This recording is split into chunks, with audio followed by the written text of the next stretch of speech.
After a while, it stopped moving. I asked, "Mother, that night when father was here, how did he know I went to the small building? I was so fast, how did he find out?" She said, "Your father is always clever, knowing everything. We can't outsmart him." "But you said you could keep him from being angry. Why was he angrier than ever?" I asked. She paused, then said, "You're young, some things you wouldn't understand." My mother and I stayed together long, losing track of day and night. A doctor injected me with an antidote. The shots hurt, but I gritted my teeth. They injected her too.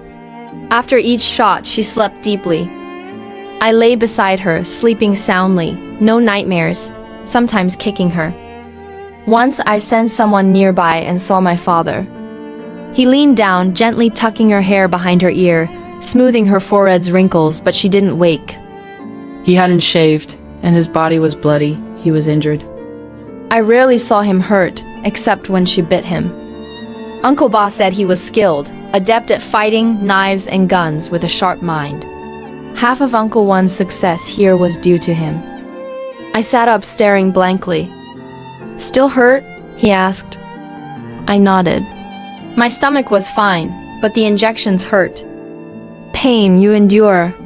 Life has worse pains," he said, lifting her and telling me to follow. I jumped down, stunned to see the mansion in ruins, bodies strewn about. The uncles stood guard, as if after a fierce battle we hadn't heard. He placed her in a car, pulling me in. The car sped off, but I'd left my rabbit behind. "Father, my rabbit!" I cried. "I'll buy you another," he said, not stopping.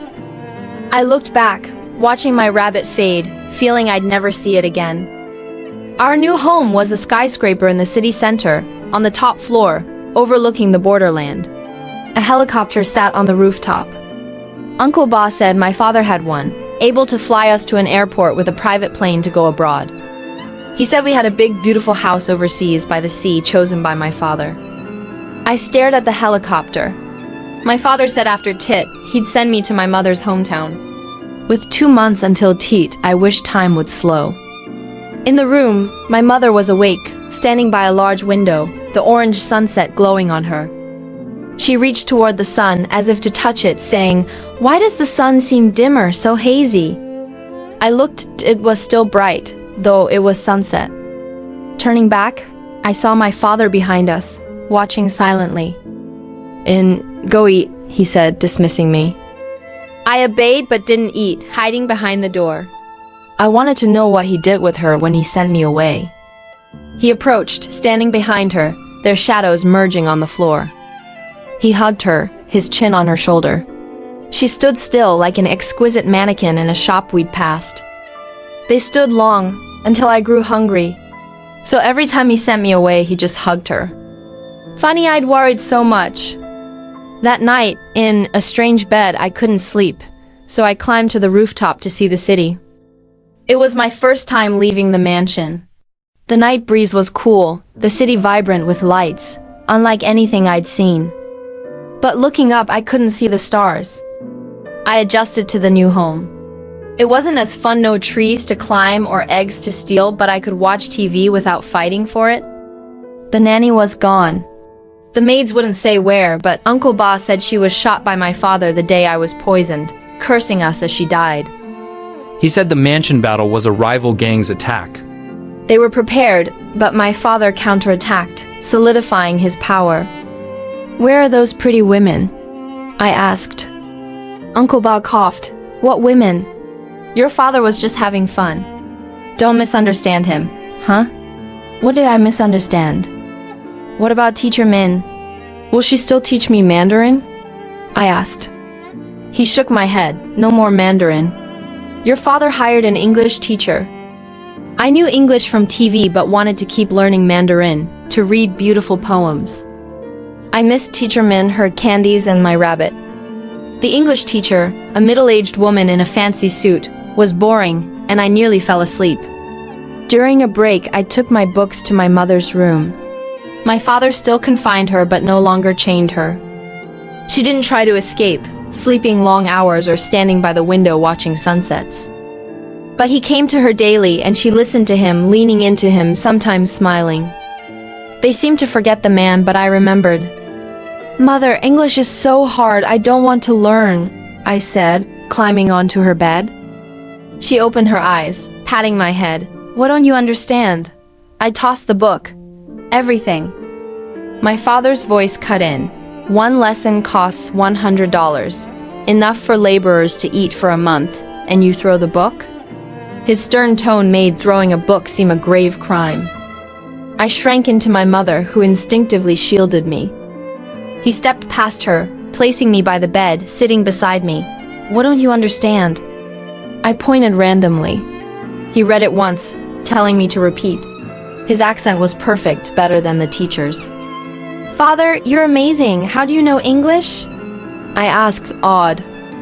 He smiled. Back then, His smile faded, and he threw the book, leaving. See? He could throw books, but I couldn't. I wanted to tell my mother, but she was staring at his retreating back. She rarely looked at him, even his back. She watched until he was gone, then lay down slowly. When I could say a few English sentences, Uncle Bob brought a big Christmas tree, adorned with bells and ribbons. he said it was for Christmas, a Western holiday, to get us used to it. My mother's belly grew, and my father turned the floor below into a medical ward for doctors and nurses to care for her. Uncle Bob kept saying, "Best if it's a boy." He called me little girl, brat. I wanted my father to name me, so when Uncle Bob called me Brat, I'd throw my real name at him, saying my father chose it. But my father was busy, rarely home. I waited, and before Christmas Eve, I heard him. Half asleep, I searched and found him on the rooftop with my mother. What, were they leaving without me? Panicked, I ran barefoot up the stairs. There I saw him biting her again. Surprisingly, she bit him back, clinging to him, stumbling toward the glass railing. A fall from that height would kill them. I wanted to warn them, but he saw me, angrily shouting, "Not sleeping at midnight, what are you doing here?" I wanted to ask why they weren't sleeping, biting each other up here. My mother stopped retreating, saying gently, "It's windy, go back to your room." It was windy, and she was dressed thinly, she should go back. "Father, Mother, give me a real name." "Uncle Bob keeps calling me Brat," I pleaded. Their faces changed, as if my name was taboo. We stood in the wind, them silent, me stubborn for a promise. Finally, my father yelled, "Go to bed!" Hurt, I went downstairs, crawled into bed, and cried until I slept.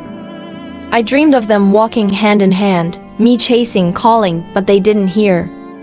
Snow fell, burying me, and they faded into the distance. Only I remained, alone in a snowy wilderness. Waking, I ran crying to my mother's room. She was asleep, my father gone. I slipped into her bed, sobbing about my dream. She patted my back. Even if you're alone, don't be afraid." I wanted her to say, "Don't fear, we'll always be with you." A month after Christmas was TGT. Uncle Bob had people hang red lanterns and string lights, bustling happily. My father bought us expensive clothes, delivered by store staff. My mother and I sat on the sofa, watching models show them off. Besides our clothes, there were many baby items for both boys and girls. My father refused to check the baby's gender, annoying Uncle Bob, not saying she can't give birth, but if it's a girl, abort early and try again. "Do you want the new young line to end?" My father patted his shoulder. "Brother, it's just 2 weeks until the birth wait a bit." As the models left, I saw a woman make a strange gesture to my mother, unnoticed by others. I had no time to think, as my father would test my English soon. I studied frantically. He approved, "Not bad. Keep trying." That night, my mother, belly large, came to tuck me in, the first time she stayed with me, giving me milk. "Mother, tomorrow is New Year's Eve. After dinner, let's see the lanterns." Uncle Bob said we have a private spot, no crowding, I said excitedly. She nodded. "Okay, sleep well tonight to have energy tomorrow."